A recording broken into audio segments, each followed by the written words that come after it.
Well, hello again, everyone. Thanks for joining me. Today we are working with a beautiful blank of Monkeypod. I had never heard of this. I'm sure a lot of you have, but when I saw the color and the grain, I had to grab it. And anyway, really excited to get past all this wax and see what's on the inside.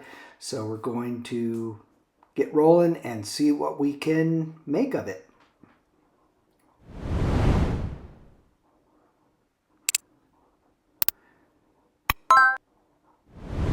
So after trimming off the corners a little bit, going to put this between centers and again see if we can get a lot of this wax gone and get to the point where we can put a tenon on this and turn it around and put it in a chuck.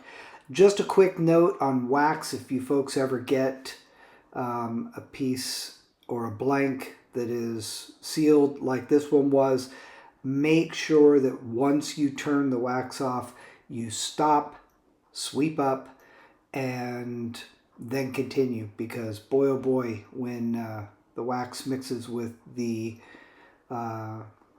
shavings, it gets really slippery and you could end up on your rear end.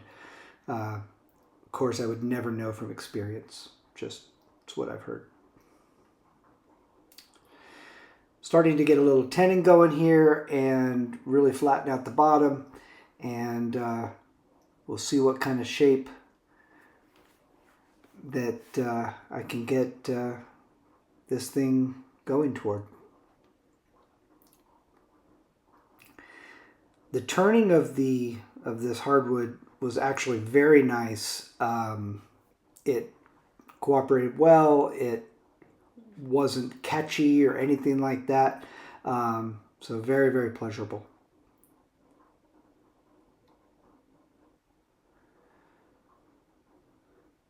Got it now pretty trued up, and we're gonna start getting rid of some of these corners and establishing a little bit of a foot, and again going more toward a shape.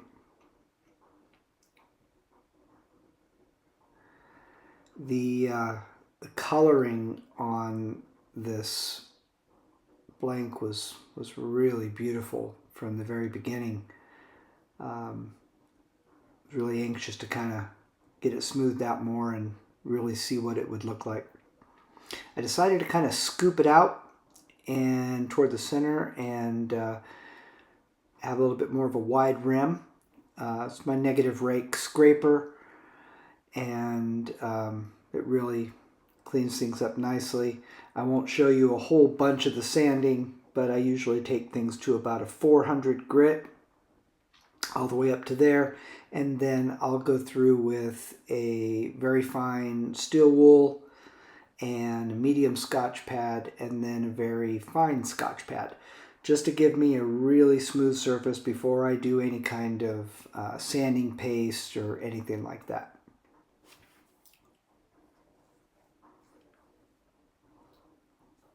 Terrific color. Boy oh boy. So this is my very first time using Axe abrasive paste. It actually did very well. It didn't gum up. I'm not sponsored, of course, by them. I just am trying different products as I'm going along to see what I like best.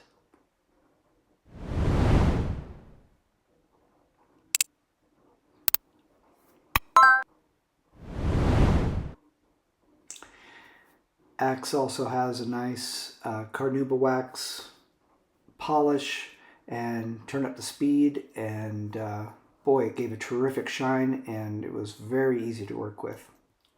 Try it if you haven't already. So now we're going to get this turned around, put it in the chuck, and see if we can start working on the inside.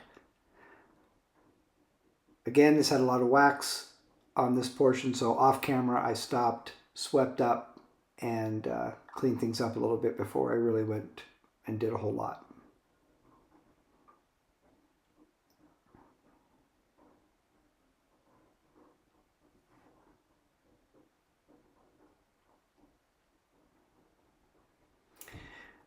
I I've moved on from a 1/2 inch bowl gouge to a 3/8 inch bowl gouge. I found it was biting into the wood a little nicer, a little cleaner. So that's why I did that.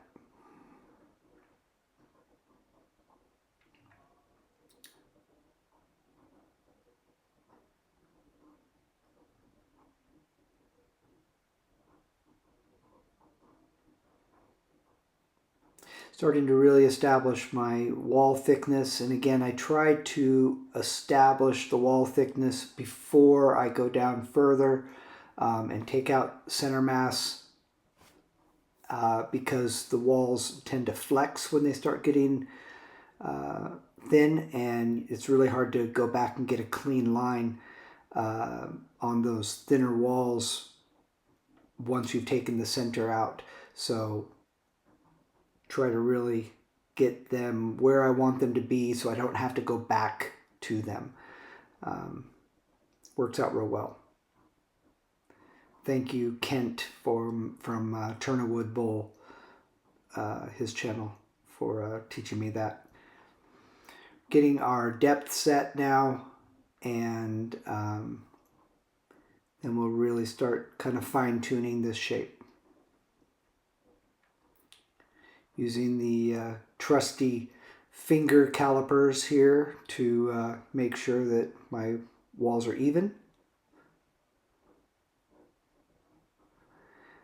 And then we're going to do a little sanding, again up to about 400 grit, and then my steel wool and Scotch pad process that I tend to like a lot.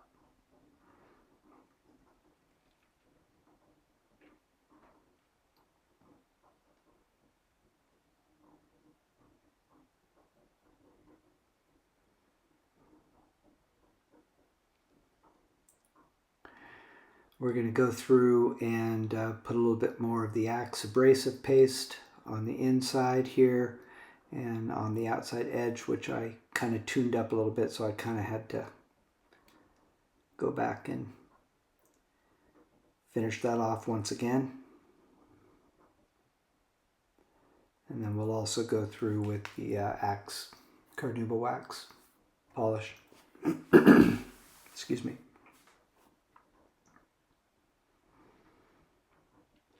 Really pretty stuff. Had a ton of chatoyance to it. When you moved it, you could see the water, the lines reflecting off the light. Couldn't wait to get this outside and see it in the sunlight. Now, next order of business, we're going to get that tenon gone and clean up and finish the bottom so we can complete this piece entirely.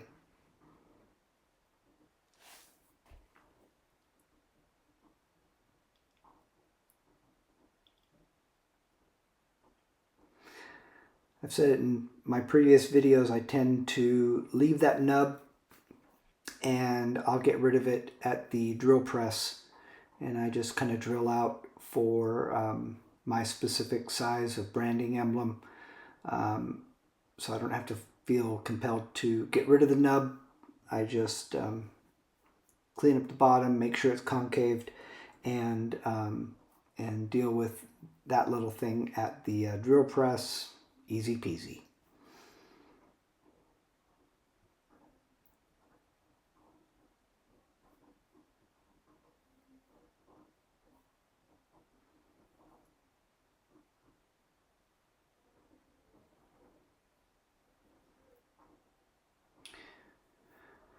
Now that we have that bottom concaved, just want to sand it up nicely, and off camera I did the same thing with the steel wool and the Scotch pads, and made it nice and finished as well.